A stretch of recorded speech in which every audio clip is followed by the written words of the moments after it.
individual. O objetivo é criar um diálogo entre espectadores e espaço e prática teatral que não focalize o conteúdo, mas principalmente os procedimentos e meios de apresentação. Na verdade, o conteúdo se dá através dos procedimentos. Criar uma situação teatral no qual o conteúdo se revela a partir de um procedimento cênico, que também coloca lado a lado um uso metafórico e metonímico dos elementos teatrais. Representar leva o espectador para uma identificação com a ficção, como num sonho.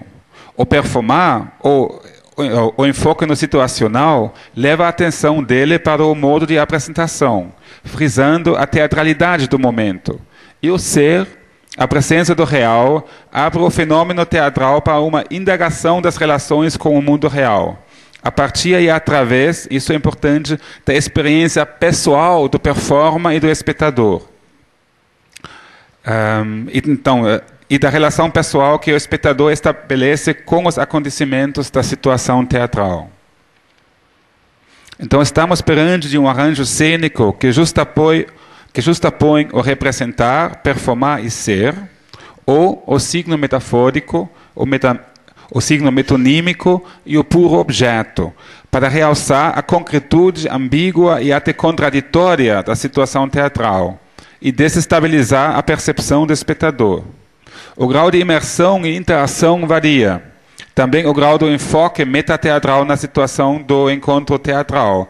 Mas sempre há uma grande proximidade entre atores e espectadores, devido a esta desestabilização da percepção que é resultado da interseção do real e do ficcional, e do distanciamento que se realiza das modalidades dramáticas de representação teatral.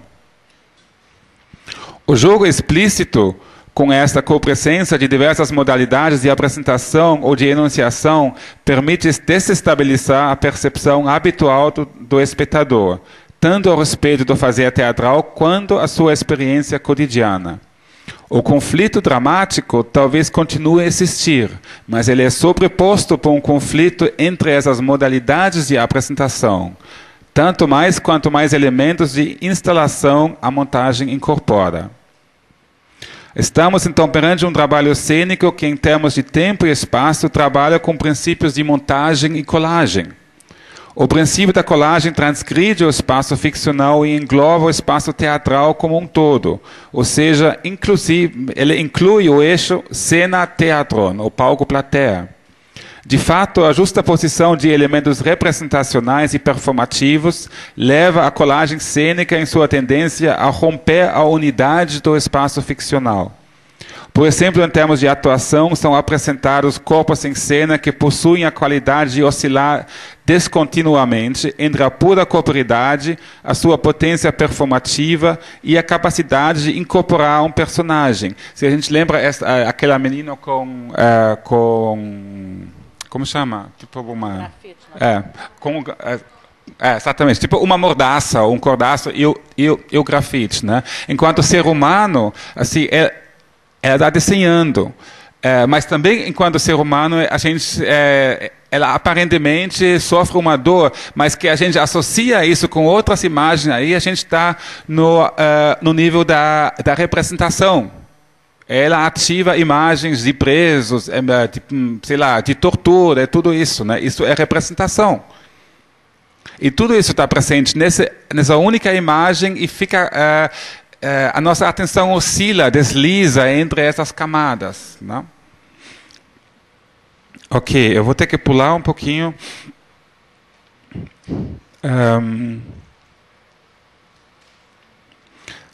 Está tudo Tá, eu vou continuar assim. Então, se a gente pensa naqueles L's do Morris, de novo, nesse caso percebemos uma contextualização da situação expositiva. E também do Eliasson, com o sol, com aquele espaço também. O trabalho, esses dois trabalhos artísticos, eles problematizam também a configuração do espaço do museu tradicional. Então, nós percebemos uma contextualização da situação expositiva, do espaço artístico e do seu objeto, e a criação de uma possibilidade de olhares conflitantes, de experiências diferenciais. De fato, há uma teatralização do discurso estético no que diz respeito à situação estética, ao objeto estético e à percepção do espectador.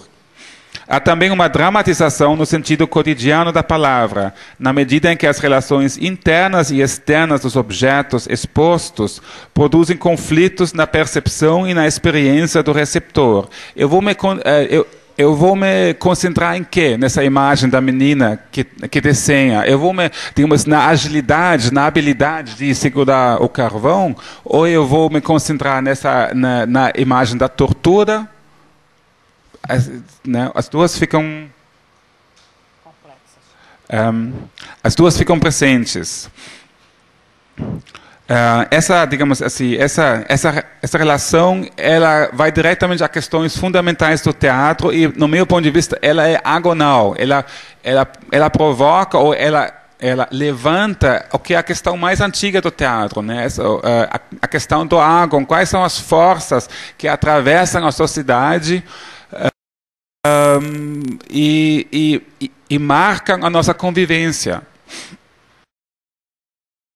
O meu olhar, digamos, há um diálogo entre os objetos e o meu olhar onde se abre essa fissura. Só que tem uma coisa que eu acho que é importante. Essas fissuras a gente tem que detectar em cada trabalho, entender como eles trabalham, porque elas são táticas, tentar performar o situacional e o ser. Eu insiro a realidade empírica, algum signo que está ali como real no espaço. E o olhar do espectador desliza de uma certa forma, né, nesse deslocamento.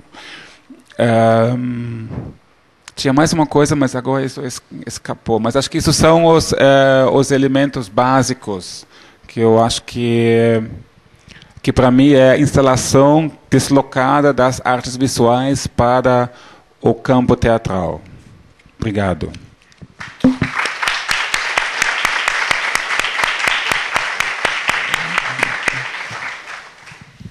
A palestra foi muito interessante. Eu acho que para quem trabalha com cenografia, para quem trabalha com espaço, o primeiro exemplo do artista norueguês na Modern Tate, com o espelho no teto, lá são uns 7 ou 8 pavimentos, e o povo performando lá embaixo e se vendo no espelho, o sol sobre o aço, que não é sol, não é? Que é a questão da metáfora. Eu acho que tudo bastante interessante e, bom, para mim, bastante novo também. E eu gostaria de perguntar quais são as questões da plateia, por favor, para o professor Stefan Baumgärtel. Por favor. Talvez alguém pode segurar esse aqui. Obrigado. Era melhor você ver. Era melhor você ver. Relendo aqui o que você disse. Boa noite. Boa noite, professores. Me interessa muito, Stefan, né? Essa imagem contraditória que você mostrou, que eu acho que é um bom exemplo, né, da impossibilidade, né, da tortura, que você citou, e a escrita, que também é um movimento de liberdade. Nesse campo, o dramático também ele persiste, e, ao mesmo tempo, a performance, a performação, né, e, ao mesmo tempo, essa condição do ser. Isso me interessa bastante. Queria propor um exercício justamente por causa desse lugar da interação que você coloca também, dessa não limite entre plateia, palco e, principalmente, espectador. Hipoteticamente, se o espectador, você falou da fila, eles participam, né? Como que você vê a performance, o ser e o representar, quando o espectador ele toma, por exemplo, esse giz, ou ele não age? Então, seja, hipoteticamente, como que você vê a atuação, né, a performação, nessa interação? Porque o meu limite é justamente porque eu já tive algumas experiências em que o espectador ele toma mesmo a cena. E, às vezes, ou o ator ele representa, ou ele vivencia uma condição com o espectador e a obra vai para outro caminho, né? Então, Então, eu queria propor um pouco esse olhar, que eu queria que você desenvolvesse um pouco sobre como esse espectador interage, como, né, essa obra ela pode, de certo modo, ir para outro lugar. Né? Então, não sei se ficou claro, mas é justamente esse trânsito do espectador que me interessa.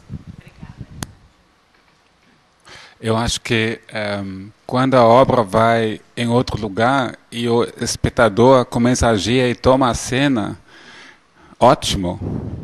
É claro que para quem que vem de uma atuação ou de uma arte teatral mais dramática, mais tradicional, isso é uma coisa talvez frustrante, porque na verdade eu queria me apresentar, mas pá, o que é esse eu? O que interessa esse eu? Então eu acho que